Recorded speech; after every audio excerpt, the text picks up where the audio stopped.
Hello welcome to BR home foods. ఇవాళ మనం చేసుకునే కర్రీ జీడిపప్పు కర్రీ. పచ్చి జీడిపప్పు కర్రీ అండి.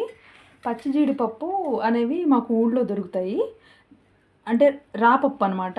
ఇది ఇట్లా నానబెట్టుకొని ఒక 1 అవర్ నానబెట్టుకొని జీడిపప్పుని తీసుకొచ్చి 1 అవర్ నానబెట్టుకుంటే ఈ షెల్ అనేది ఈజీగా రిమూవ్ అవుతుంది. మనం ఇవి తీసుకొచ్చుకొని ఫ్రిడ్జ్లో పెట్టుకుంటే 1 ఇయర్ దాకా స్టోర్ ఉంటాయండి. విడి సీజన్స్లో దొరకవు, ఓన్లీ సమ్మర్ సీజన్లోనే దొరుకుతాయి. మనం ఇప్పుడు షాపుల్లో కొనేవి ఏంటంటే డ్రై క్యాష్యూస్ కదా, ఇవి అట్లా కాకుండా పచ్చివి, అంటే డైరెక్ట్ చెట్ల నుంచి కాయలు తీసుకొచ్చి కట్ చేస్తే ఇలా ఉంటాయి అన్నమాట లోపల పప్పు. ఒక 1 అవర్ నానబెట్టుకుంటే మనకి ఈజీగా షెల్ అనేది రిమూవ్ అవుతుంది. ఇప్పుడు ఈ కర్రీ మా ఊరు స్టైల్లో చేసుకుందాం. సో ఇప్పుడు స్టవ్ మీద ప్యాన్ పెట్టేసి ఒక 6 టేబుల్ స్పూన్స్ ఆఫ్ ఆయిల్ పడుతుంది.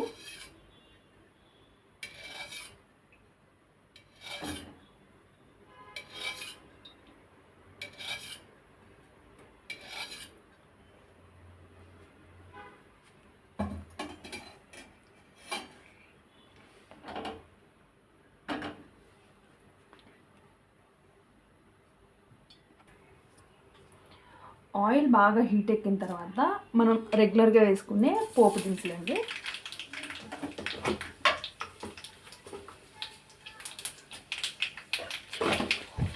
దీనికి ఎటువంటి మసాలా అనేది అవసరం ఉండదండి. పచ్చగా దంచుకున్న వెల్లుల్లి రెబ్బలు, ఒక 7 వెల్లుల్లి రెబ్బలు వేస్తున్నాను. అవి బాగా ఫ్రై చేసుకోవాలి.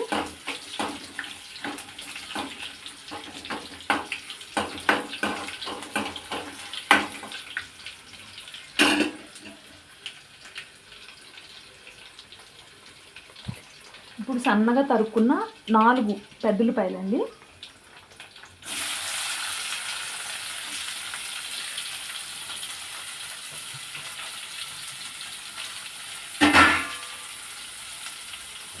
అందరికీ తెలిసిన టిప్పే, పెద్దుల్లిపాయలు తొందరగా వేగాలంటే కొంచెం సాల్ట్ వేసుకోవాలి కదా. లిటిల్ బిట్ ఆఫ్ సాల్ట్ వేసాను.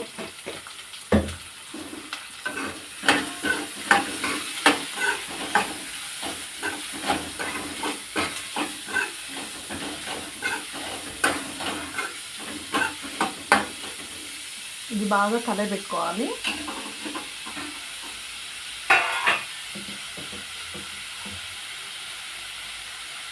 కర్రీకి నేను మీడియం సైజు 5 టొమాటోస్ తీసుకుంటున్నానండి గ్రేవీ కోసం.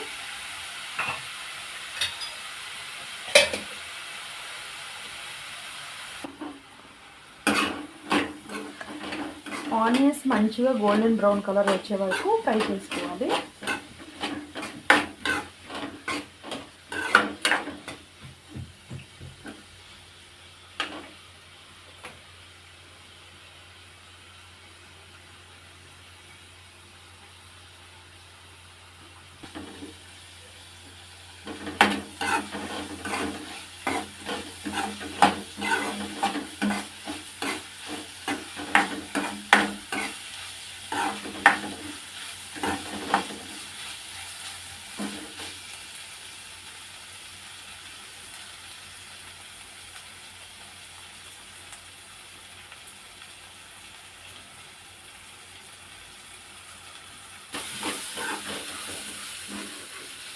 చూసారా, లైట్ గోల్డెన్ బ్రౌన్ కలర్ వచ్చినాయండి. ఇప్పుడు నేను ఇందాక మీకు చూపించిన టమాటోని సన్నగా పీసెస్ కట్ చేసుకొని వేసుకోవాలి.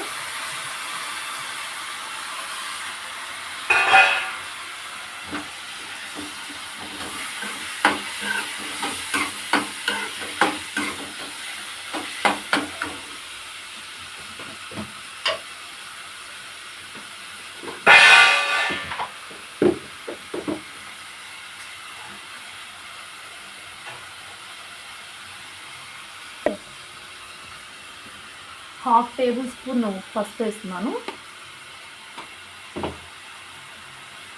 నేను ఇందాక ఆల్రెడీ కొంచెం సాల్ట్ వేసానండి ఆనియన్స్ ఫ్రై అవ్వటానికి, అందుకని ఇప్పుడు 1 టేబుల్ స్పూన్ సాల్ట్ వేస్తున్నాను. ఎవరి టేస్ట్కి తగ్గట్టు వాళ్ళు సాల్ట్ వేసుకోండి చూసి. 2 టేబుల్ స్పూన్స్ ఆఫ్ మసాలా కారం వేస్తున్నానండి. దీనికి మసాలా కారం అయితే చాలా బాగుంటుంది.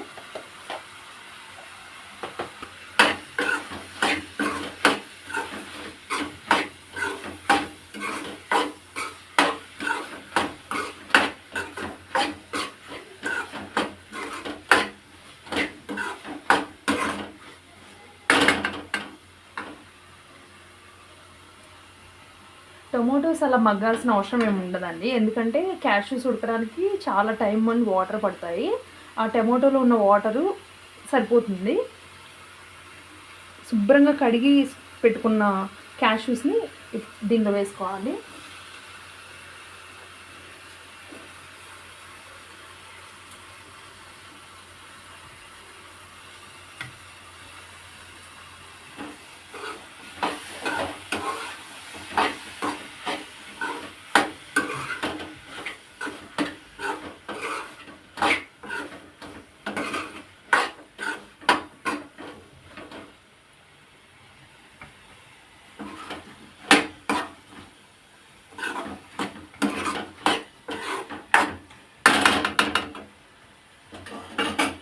లో టు మీడియం ఫ్లేమ్లో 20 మినిట్స్ కుక్ చేసుకోవాలండి. పెట్టేసి 5 మినిట్స్ తర్వాత లో ఫ్లేమ్లో పెట్టుకొని ఒకసారి చూసుకుందాం ఎంతవరకు బాయిల్ అయిందో.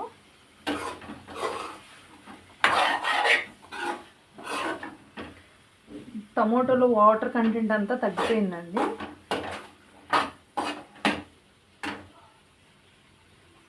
ఇప్పుడు ఒక 2 టీ గ్లాసెస్ ఆఫ్ వాటర్ తీసుకుందాం.